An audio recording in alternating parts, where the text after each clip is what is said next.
How to remove Instagram account from account list. So what you're going to do is you're going to go here directly to your Instagram application. Now here, what you're going to do next is on the bottom part, you'll see your profile icon. Click on that and then go here to the three dash lines on the upper right and go to settings.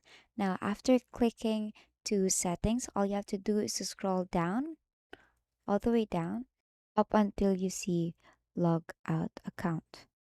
Tap on log out account and then log out all account.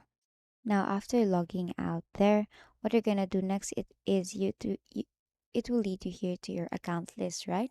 Now to be able to remove an account from your account list, so what you're gonna do is on the upper right, you'll see the gear icon or the settings icon. Click on that and then choose the account or Instagram account that you want to delete there from your account list. So for example, this one. Then tap on remove profile and click on remove profile. And if you go back here, you won't be able to see that specific account anymore. And basically, that is how you remove Instagram account from account list. And that is all for today. If this video helped you, please don't forget to like, share, and subscribe to YouTube channel to show your support. Thank you for watching.